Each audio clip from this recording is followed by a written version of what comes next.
New साल के मौके पर हवाई फायरिंग करने वाले अफरादों से निपटने के लिए कराची पुलिस की फुल तैयारियां। बाला अफसरान ने तमाम एसएचओ को खिलाफ वर्जी पे कार्रवाई की हिदायतें जारी कर दी। इस मौके पर एसएचओ बिलाल कॉलोनी इसरार अफरीदी ने की वशी न्यूज़ से खुसूसी गुफ्तगू। सर, ये बताएं कि हवाई फायरिंग करते हुए जो अफराद पकड़ा गया तो उसके ऊपर कौन सा मुकदमा दर्ज होगा और उसको कितना टाइम जेल होगी? सेंट्रल ज़ीशान शफीक सिद्दीकी साहब के सख्त अहकामात तमाम अफसरान के लिए कि किसी भी थाने की हदूद में कोई एरियल फायरिंग नहीं होनी चाहिए। हवाई फायरिंग जो भी करेगा और जो भी इसका मुर्तकिब पाया गया तो उसके ख़िलाफ़ एक इक़दाम कत्ल का मुकदमा कायम किया जाएगा। और मेरी तमाम एलान कराची से और ख़ुसूसी थाना बिलाल कॉलोनी के रिहायशियों से गुजारिश है कि वो हवाई फायरिंग ना करें, क्योंकि इससे मैं एसएसपी सेंट्रल आपसे मुखातिब हूँ और आज हम बात करेंगे न्यू ईयर्स नाइट के हवाले से।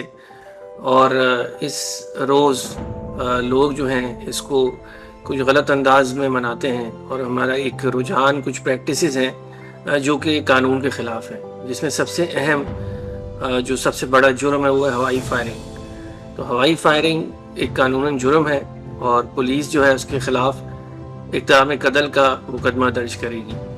अस्सलाम वालेकुम, मेरा नाम इंस्पेक्टर गुलाम अरबाब है। मैं से जो न्यू कराची इंडस्ट्री एरिया हूँ। मैं आपके तवज्जो से अपनी इलाके के अवाम से रिक्वेस्ट करना चाहूँगा।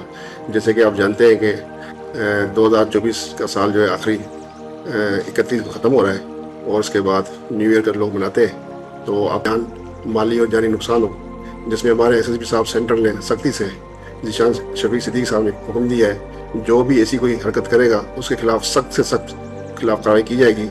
नए साल के मौके पर खुशियां मनाएं, अपने बच्चों के साथ रहें, किसी की जान से ना खेलें, हवाई फायरिंग से गुरेज करें। कराची पुलिस का आवाम को पैगाम।